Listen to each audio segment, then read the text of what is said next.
Ngayon lang naman, yung nagtuko. Ito. Lain piyong. Wakwa, buro na. Tuko na sa mangga.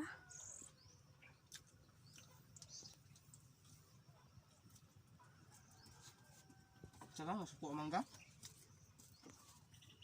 Oo guys, mga saging. Kain pala tayo ng saging, oh. Kain ng saging. Wala tayong ginamos.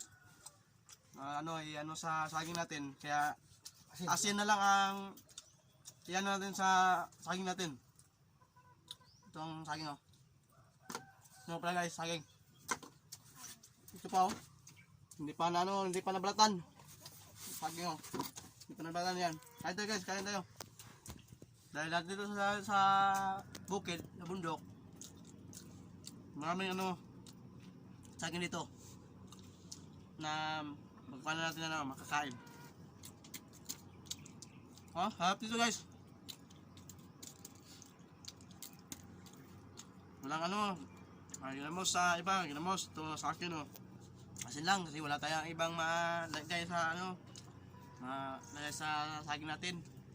Sinaing na saging. Masarap naman siya guys. Ito ang biyaya na Panginoon to. Kaya sarap nito. Lamang tiyan din tong saging to eh.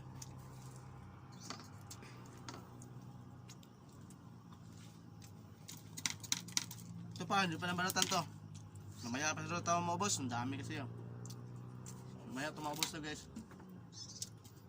Kasi busog naman ako eh.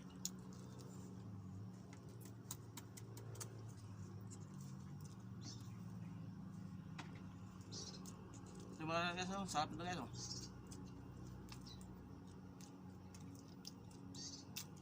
Pag nasa bukid ka talaga guys, pag nasa bukid ka, marami kayang makakain kahit ano lang makakain mo sa bukid.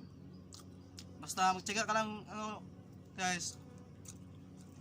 Nandiyan lang yan sa paligid, mahanap mo ang mga pagkain na wala sa hindi na binibili. Ito lang, nasa paligid mo lang, makain mo.